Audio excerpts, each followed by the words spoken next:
Hello दोस्तों, स्वागत है आप सबका हमारे YouTube channel the GS solver पे। दोस्तों, आज की इस वीडियो में हम फिर से सामान्य भूगोल की जो बुक है घटना चक्र 2025 पूर्वावलोकन की, इसके कॉन्सेप्ट और क्वेश्चन दोनों को देखने वाले हैं। आप देखेंगे कि इसमें 2025 के फरवरी तक के सारे क्वेश्चन शामिल हैं। कम से कम ये समझ के चलिए कि जो 2024 में जितने भी पेपर हुए हैं, चाहे वो किसी भी स्टेट के पीसीएस का एग्जाम हो, जैसे बीपीएससी हो या फिर छत्तीसगढ़ पीसीएस हो या मध्य प्रदेश का हो, या जहां का भी पीसीएस का एग्जाम अगर 2024 में हुआ है, या फिर यूपीएससी प्री का एग्जाम ले लो आप, सारे क्वेश्चन इसमें इंक्लूडेड रहते हैं। और जो भी क्वेश्चन पूछे गए हैं वो जिस टॉपिक से पूछे गए हैं, बेसिकली हम उन्हीं टॉपिक्स को अभी कवर कर रहे हैं। और लगभग लगभग सारे टॉपिक्स जो किसी न किसी स्टेट पीसीएस या फिर यूपीएससी प्री के क्वेश्चन में पूछा गया है, वो सारे टॉपिक हम वन बाय वन करके कवर कर रहे हैं with hand retain notes. I hope कि आपने इससे पहले के 4 क्लासेस देखी होंगी। अगर 4 क्लासेस आपने देखी होंगी तो डेफिनेटली आप समझ पाए होंगे कि हम किस टाइप के नोट्स आपको प्रोवाइड कराते हैं और क्वेश्चन का लेवल क्या रहता है। और जो भी क्वेश्चन हम लेते हैं वो जेन्युइन क्वेश्चन है, इसमें कोई भी डुप्लीकेट या ऐसा क्वेश्चन नहीं है जो आपको लगे कि ये फेक क्वेश्चन है।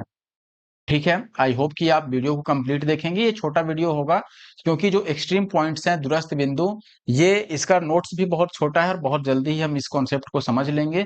लेकिन क्वेश्चन अच्छे खासे नंबर्स में पूछे गए हैं और उनको भी हम बहुत कम समय में यहाँ पे सॉल्व कर देंगे और समझ भी लेंगे। ठीक है, तो मैं वीडियो को स्टार्ट करता हूँ। स्टार्ट करने से पहले अगर आपने हमारे YouTube channel the GS solver को नहीं सब्सक्राइब किया है तो जरूर से हमारे इस यूट्यूब चैनल को सब्सक्राइब कर लें दोस्तों, ऐसे और वीडियो देखने के लिए।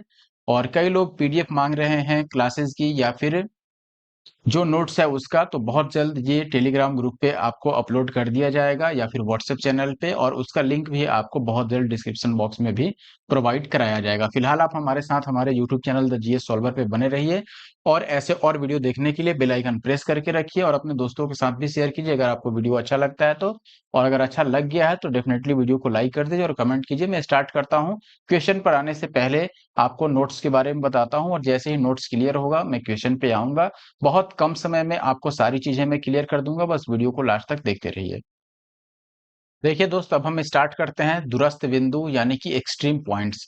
सबसे पहले ये समझिए कि एक्सट्रीम पॉइंट क्या है यानी कि दूरस्थ बिंदु क्या है। देखिए, इंडिया में या फिर इंडिया के मैप में जो भी भारत के हिस्से का सबसे लास्ट बिंदु होगा जो भारत में आता हो, चाहे वो पूर्वी बिंदु हो या फिर पश्चिमी हो, उत्तरी हो या फिर दक्षिणी हो, इंडिया के मैप में या फिर भारत के क्षेत्र अंतर्गत सबसे अंतिम बिंदु या अंतिम स्थल जो भारत के हिस्से में आता है, वह उसका दूरस्थ बिंदु यानी कि एक्सट्रीम पॉइंट्स कहलाएगा। एक्सट्रीम पॉइंट कहलाएगा, ठीक है। और ये हर एक डायरेक्शन में हम देखते हैं, जैसे पूर्व में सबसे पूर्वी बिंदु कौन सा है, पश्चिम में सबसे पश्चिमी बिंदु वेस्टर्न मोस्ट, ठीक है। वैसे ही सबसे उत्तरी बिंदु और सबसे दक्षिणी बिंदु, जिसको दक्षिणतम भी आप बोल सकते हो। तो अगर मैं राज्य की बात करूं कि किस साइड में कौन सा आखिरी छोर पे राज्य स्थित है, तो अगर आप बात करें दोस्तों कि पूर्व में यानी कि सबसे पूर्वी राज्य कौन सा है भारत का, और सबसे पश्चिमी राज्य कौन सा है, उत्तरी राज्य कौन सा है और दक्षिणी राज्य, तो आप देखेंगे दोस्तों कि पूर्वी राज्य जो है, सबसे पूर्व में जो राज्य है भारत में वो अरुणाचल प्रदेश है और सबसे पश्चिमी गुजरात है। ऐसे ही उत्तरी में सबसे उत्तर में जो राज्य है वो हिमाचल प्रदेश है और सबसे जो दक्षिण में राज्य है वो है तमिलनाडु। और ये कब से है ये ध्यान रखिएगा, 31 अक्टूबर 2019 से भारत की ये स्थिति दी गई है। आप जानते होंगे कि 31 अक्टूबर 2019 के बाद से जो भारत का सबसे उत्तरी राज्य जिसको हम जम्मू और कश्मीर बोलते थे, इसको क्या किया गया, चेंज करके, और इसमें 2 केंद्र शासित प्रदेश, जिसमें से एक लद्दाख है आपका और एक है खुद जम्मू एंड कश्मीर, तो ये 2 केंद्र शासित प्रदेश बना दिए गए यानी कि राज्य नहीं रहे। तो इसके बाद जो सबसे उत्तर में स्थित राज्य है वो हिमाचल प्रदेश है, तो इसमें कंफ्यूज नहीं होना है। ये चीज मैं आपको मैप पर भी दिखा देता दोस्तों। अगर अब हम राज्यों और केंद्र शासित प्रदेशों दोनों को मिलाकर देखें कि सबसे उत्तर में या पूर्व में या पश्चिम में कौन सा आता है, तो आप देखेंगे सबसे उत्तरी भाग जो होगा ऐसे में वो लद्दाख के क्षेत्र के अंतर्गत आ जाएगा और सबसे दक्षिणी भाग जो होगा वो अंडमान और निकोबार द्वीप समूह होगा। ठीक है। जबकि पहले केवल राज्यों में बात करें तो सबसे उत्तरी में था हिमाचल प्रदेश और सबसे दक्षिणी में क्या था, तमिलनाडु। ठीक है। लेकिन अगर केंद्र शासित प्रदेशों को शामिल करें तो सबसे दक्षिणी अंडमान निकोबार होगा निश्चित तौर पर, और सबसे उत्तरी भाग लद्दाख होगा। जहां पे आपको मैं मैप में भी ये चीज दिखा देता हूं क्लियरली, आई होप कि ये बात आप समझ पाएंगे। ठीक है। देखिए, यहाँ पर जो मैप आपको दिख रहा है दोस्तों, इसमें आप देखेंगे एक्सट्रीम पॉइंट्स भी हम यहीं पर देख लेते हैं, आपको मैं बता भी देता हूं। देखो, सबसे पहले मैं बात करूं सबसे उत्तरी भाग की, तो देखो राज्य में ये है हिमाचल प्रदेश, जिस पर मैंने एच लिखा है, ये हिमाचल प्रदेश राज्य है। और ये लद्दाख का एरिया है और ये जम्मू कश्मीर का एरिया है, जिसमें आप ये बात समझ जाइए कि जो लद्दाख है दोस्तों, लद्दाख ये क्या है, केंद्र शासित प्रदेश है। जम्मू कश्मीर भी केंद्र शासित प्रदेश है। जबकि जो हिमाचल प्रदेश है यहाँ पर, ये क्या है, एक राज्य है। तो ये सबसे उत्तरी राज्य हुआ। लेकिन अगर केंद्र शासित प्रदेशों को मिलाकर किया जाए तो बात किया जाए तो सबसे उत्तरी भाग जो होगा वो लद्दाख के क्षेत्र के अंतर्गत आएगा। ऐसे ही सबसे पश्चिमी भाग ये है जो कि गुजरात का हिस्सा है। सबसे दक्षिणी भाग, अगर मुख्य भूमि से जुड़ा हुआ या फिर आपसे पूछा जाए राज्यों के मामले में सबसे दक्षिणी भाग कौन से राज्य में आता है, तो ये तमिलनाडु होगा। ठीक है। लेकिन सबसे दक्षिणी भाग अगर राज्य को छोड़ के केंद्र शासित प्रदेश को भी मिला ले तो देखें कि ये सबसे दक्षिणी पॉइंट है जो कि आपके अंडमान निकोबार द्वीप समूह पर स्थित है। तो ये याद रखिए। और ऐसे ही सबसे पूर्वी भाग जो है ये अरुणाचल प्रदेश के अंतर्गत आता है। अब बात करें हम बिंदुएं की, जो भी बिंदुएं हैं आपकी अंतिम बिंदु, वो कौन कौन सी, इसके लिए एक बार आप अक्षांश और देशांतर फिर से समझ लीजिए बहुत अच्छे से, पहले भी मैंने समझाया है। भारत का जो विस्तार है दोस्तों, ये इसमें उत्तरी जो अक्षांश है या भारत का अक्षांशीय विस्तार आप बोलोगे, तो ये 8 डिग्री 4 मिनट से 37 डिग्री 6 मिनट तक उत्तरी अक्षांशों के बीच में भारत का क्षेत्र आता है। ठीक है। ध्यान दीजिएगा, ये मुख्य भूमि का है। ठीक है। अगर ये आप यहाँ पर अंडमान निकोबार द्वीप समूह की बात करोगे तो ये इससे भी कम हो जाता है, 6 डिग्री कुछ मिनट तक चला जाता है। ठीक है। अभी आप देखेंगे कि जो अक्षांशीय विस्तार है मुख्य भूमि का भारत का, वो 8 डिग्री 4 मिनट से 37 डिग्री 6 मिनट उत्तरी अक्षांशों के बीच है। ऐसे ही देशांतरीय विस्तार यहाँ से यहाँ तक की अगर आप बात करोगे तो ये 68 डिग्री 7 मिनट पूर्वी देशांतर से 97 डिग्री और 25 मिनट पूर्वी देशांतर के बीच आता है। अब अगर मैं दूरस्थ बिंदु की बात करूं, यानी कि जो एक्सट्रीम पॉइंट्स है भारत में, देखो सबसे उत्तरी बिंदु जो है वो लद्दाख में स्थित है। नाम क्या है इसका, इंदिरा कॉल। ध्यान रखिएगा, सबसे उत्तरी बिंदु लद्दाख में स्थित है और नाम है इंदिरा कॉल। स्थित कहां पर है, लद्दाख में। ठीक है। ऐसे ही अगर सबसे पश्चिमी बिंदु की बात किया जाए तो सबसे पश्चिमी बिंदु है गुजरात में स्थित, यहां पर गुजरात में स्थित है सबसे पश्चिमी बिंदु, नाम है गुहार मोती। कई बार इसको गौर माता भी लिखता है, तो आप याद रखिएगा गुहार मोती या गौर माता एक ही बात है, और ये गुजरात में स्थित है और ये भारत का सबसे पश्चिमी बिंदु है। ठीक है। ऐसे ही पूर्वी बिंदु की बात करें तो सबसे पूर्वी बिंदु जो है वो यहाँ पर आता है और ये अरुणाचल प्रदेश का हिस्सा है। नाम क्या है, किबिथु। नाम क्या है दोस्तों, किबिथु। याद रखिएगा, भारत का सबसे जो पूर्वी बिंदु है वो है किबिथु और स्थित कहाँ पर है, अरुणाचल प्रदेश में। आई होप कि ये चीज आपको क्लियर हो गया। उत्तरी आपने समझ लिया, पश्चिमी समझ लिया, पूर्वी भी समझ लीजिए लिया। अब हम बात करते हैं दक्षिणी की। देखिए, दक्षिणी में अभी मैंने आपको बोला ही था, आपने ये देखा होगा, हमने उत्तरी अक्षांश की बात की थी 8 डिग्री और 4 मिनट, मैंने बोला भी था ये मुख्य भूमि का हिस्सा है। और अगर आपको इसमें केंद्र शासित प्रदेशों को शामिल किया जाए तो ये अंडमान निकोबार पे चला जाता है। तो आप देखेंगे कि अगर हम केंद्र शासित प्रदेशों को मिलाते तो भारत का जो अक्षांशीय विस्तार होता वो 6 डिग्री और 45 मिनट से शुरू होता, जो कि यहाँ पर इसका अक्षांशीय विस्तार है या फिर स्थिति है, 6 डिग्री 45 मिनट उत्तरी अक्षांश। ठीक है। तो अब बात करते हैं सबसे दक्षिणी बिंदु की भारत की। तो देखिए, दक्षिणी बिंदु में दो कॉन्सेप्ट है यहाँ पर, एक तो जो मुख्य भूमि से जुड़ा हुआ है और एक जो कि जल के अंतर्गत आता है या फिर द्वीप समूहों को शामिल करने पर। तो अगर मुख्य भूमि से जुड़ा हुआ दक्षिणी बिंदु पूछा जाए, उत्तर होगा केप केमोरिन, जो कि कन्याकुमारी के पास स्थित है, या कन्याकुमारी ही केप केमोरिन है, ऐसे आप कह सकते हैं। केप केमोरिन कन्याकुमारी का हिस्सा है।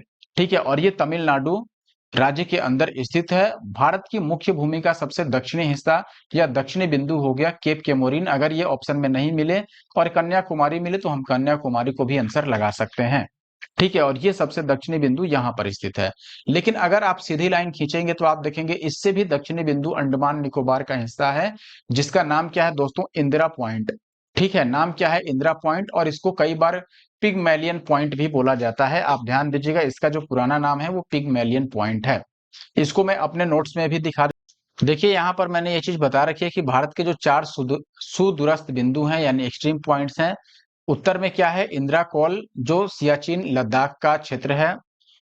और पश्चिम में क्या है? गुहार मोती, जो कि गुजरात के इलाके का एरिया है। और वैसे ही दक्षिणी मुख्य भूमि से जुड़ा हुआ है केप केमोरिन, जो कि तमिलनाडु कन्याकुमारी का हिस्सा है। और पूर्वी में है किबिथु, जो कि अरुणाचल प्रदेश का हिस्सा है।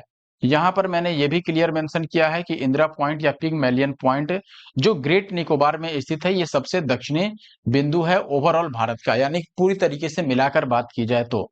वही चीज वहां भी समझाया गया था। और ये चीज आप इस मैप में भी देख सकते हैं। मैं मैप के थ्रू भी आपको ये चीज दिखा देता हूं। देखिए यहाँ पर सबसे उत्तरी बिंदु इंदिरा कॉल है। ठीक है, वैसे ही सबसे पश्चिमी बिंदु यहाँ पर स्थित है, जो कि गुहार मोती है, गुजरात का हिस्सा है, western most point of India. और अगर आप देखेंगे eastern most point of India यानी सबसे पूर्वी बिंदु, तो ये है किबिथु, और स्थित कहाँ पर है? अरुणाचल प्रदेश में। ऐसे ही अगर हम सबसे दक्षिणी बिंदु की बात करें तो देखो यहाँ पर जो मेन लैंड से जुड़ा हुआ है यानी कि मुख्य भूमि से जुड़ा हुआ सबसे दक्षिणी बिंदु है भारत का, वो कौन सा है दोस्तों? ये है कन्याकुमारी के अंदर स्थित केप केमोरिन। ठीक है, और तमिलनाडु में पड़ता है, और ये मेन भूमि से जुड़ा हुआ है, मुख्य भूमि से। लेकिन अगर हम बात करें यहाँ पर ओवरऑल इंडिया को मिलाकर के कि पूरे इंडिया का सबसे दक्षिणी बिंदु कौन सा हुआ, तब उत्तर आपका ये वाला बिंदु होगा, जिसका नाम क्या है? इंदिरा पॉइंट या फिर पिगमेलियन पॉइंट इसको बोलते हैं। और ये ग्रेट निकोबार में स्थित है। ध्यान रखिएगा जगह क्या है, कई बार जगह भी पूछा जाता है, तो ग्रेट निकोबार। आई होप कि ये बात आप समझ पाए होंगे मैंने क्या बताया आपको। ठीक है, अभी मैं आगे बढ़ता हूं। देखिए अब यहाँ पर ये चीज मैंने क्लियर मेंशन कर दिया है, आप समझ पाएंगे इसको आसानी से। भारत की जो मुख्य भूमि से जुड़ा हुआ दूरस्थ दक्षिणी बिंदु है, इसका नाम क्या है दोस्तों? केप केमोरिन, और ये कन्याकुमारी तमिलनाडु में स्थित है। जबकि द्वीप समूहों को मिलाने पर सबसे दक्षिणी बिंदु इंदिरा पॉइंट या पिगमेलियन पॉइंट होगा, जो कि ग्रेट निकोबार में स्थित है। अब केप केमोरिन जो कन्याकुमारी है, ये वह बिंदु है जहां बंगाल की खाड़ी, अरब सागर और हिंद महासागर आकर के मिलते हैं। आप ध्यान दीजिएगा कि केप क्या होता है? केप बोलते हैं ऐसे संकड़े भाग को, ये बिंदु वाला जो हिस्सा है जो तीन तरफ से किससे घिरा हो? जल से घिरा हो या समुद्रों से घिरा हो, उसको हम केप बोलते हैं। जैसे केप ऑफ गुड होप आपने वास्को डिगामा के केस में पढ़ा होगा, वैसे ही ये केप केमोरिन है। ठीक है, आई होप कि ये चीज आपको क्लियर होगा। इसी तरह से आप ये भी याद रखिए कि सुदूर दक्षिणी हिस्सा भारत का, अगर राज्यों में बात किया जाए तो मैंने बताया था सुदूर उत्तरी हिस्सा जो होगा वो हिमाचल प्रदेश होगा। लेकिन केंद्र शासित प्रदेशों को मिला दिया जाए तो सबसे उत्तरी हिस्सा लद्दाख के क्षेत्र में आएगा। और वैसे ही सबसे दक्षिणी हिस्सा अगर हम राज्यों में बात करें तो ये तमिलनाडु है, लेकिन केंद्र शासित प्रदेशों को मिला लें तो ये अंडमान और निकोबार क्षेत्र के अंतर्गत आता है। दोस्तों अब क्वेश्चन कर लेते हैं। बहुत ज्यादा क्वेश्चन नहीं है, क्योंकि ज्यादा एक ही दो क्वेश्चन ऐसे हैं जो बार बार रिपीट हुए हैं। ठीक है, आप देखेंगे यहाँ पर सबसे पहला सवाल है, भारत का सुदूरस्थ दक्षिणी बिंदु यानी कि सदर्न मोस्ट जो पॉइंट है वो कौन सा है? ऑप्शन है कन्याकुमारी पर स्थित है, रामेश्वरम पर पॉइंट, कालीमेर पर, या फिर इंदिरा पॉइंट पर। देखिए सुदूर दक्षिणी बिंदु, मैंने बताया था कि भारत का जो दक्षिणी बिंदु है वो दो है, जिसमें से आपको अपने दिमाग के अनुसार ये चीज याद रखना होगा। एक तो दक्षिणी बिंदु ये, और एक दक्षिणी बिंदु आपको मिलेगा जो कि अंडमान निकोबार वाला हिस्सा है, ये पॉइंट। ठीक है, तो ये जो पॉइंट है ये मुख्य भूमि का सबसे दक्षिणी बिंदु है, जो कि केप केमोरिन है। मैंने बताया भी था केप केमोरिन। और यही जो बिंदु है ये आपका कन्याकुमारी पर स्थित है। और ये जो दूसरा बिंदु मैंने बताया, मैं थोड़ा और इसको पतला कर देता हूं। जो दूसरा बिंदु मैंने ये बताया, ये कहाँ स्थित है दोस्तों? ये स्थित है आपका ग्रेट निकोबार में। कहाँ स्थित है? ग्रेट निकोबार में। आई होप कि ये चीज आपको याद होगा, मैंने ये बताया भी था। अब सही उत्तर इसमें से क्या लगाएंगे? तो निश्चित तौर पर अगर मुख्य भूमि से जुड़ा हुआ पूछता तो हम कन्याकुमारी को लगाते, लेकिन मुख्य भूमि से जुड़ा हुआ नहीं पूछ रहा है तो हम इंदिरा पॉइंट को आंसर लगाएंगे, ऑप्शन सी। और ये कहाँ स्थित है? ग्रेट निकोबार पर स्थित है। आप एक्सप्लेनेशन भी देख सकते हैं, भारत का जो सुदूरस्थ दक्षिणी बिंदु है वो इंदिरा पॉइंट है, जिसको पिगमेलियन पॉइंट भी बोला जाता है। और यह ग्रेट निकोबार, जिसको हिंदी में बड़ा निकोबार द्वीप कहते हैं, वहां स्थित है, इसलिए विकल्प सी सही। अगला सवाल अगर आप देखेंगे, भारत का दक्षिणतम बिंदु यानी सदर्न मोस्ट पॉइंट कहां पर स्थित है? ऑप्शन है कन्याकुमारी, लक्षद्वीप, मद्रास या बड़ा निकोबार। अभी हमने देखा कि ग्रेट निकोबार पर स्थित है, नाम है इंदिरा पॉइंट। नेक्स्ट क्वेश्चन आपसे सेम पूछा गया है कि इंदिरा पॉइंट जो है, जो कि भारत का सबसे दक्षिणतम बिंदु है या भारत का दक्षिणतम बिंदु है, ये कहां पर स्थित है?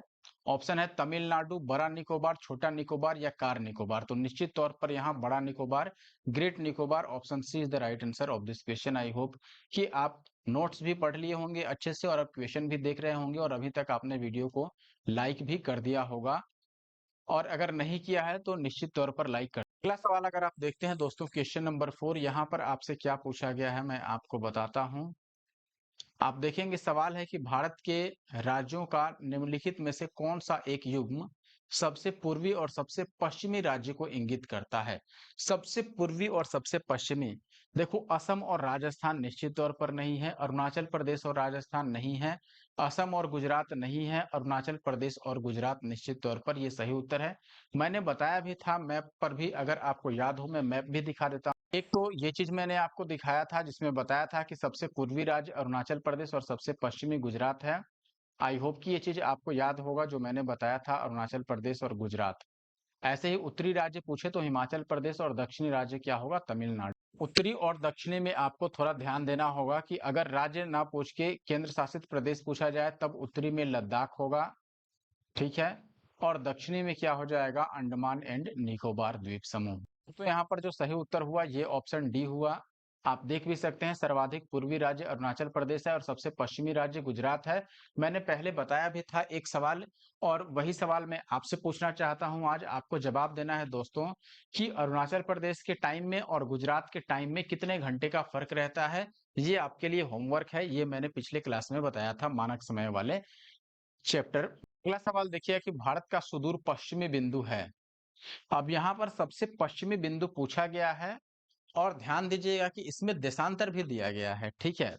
सबसे पहले आप ध्यान दीजिएगा कि पश्चिमी बिंदु हो या पूर्वी बिंदु हो, अगर देशांतर की बात की जाए दोस्तों, और ये मान लो अगर इंडिया का मैप है तो ध्यान दीजिएगा कि देशांतर के हिसाब से जो भारत है वो पूर्वी गोलार्ध में स्थित है। मैंने अपने पहले या दूसरे क्लास में बताया था पूर्वी गोलार्ध में स्थित है।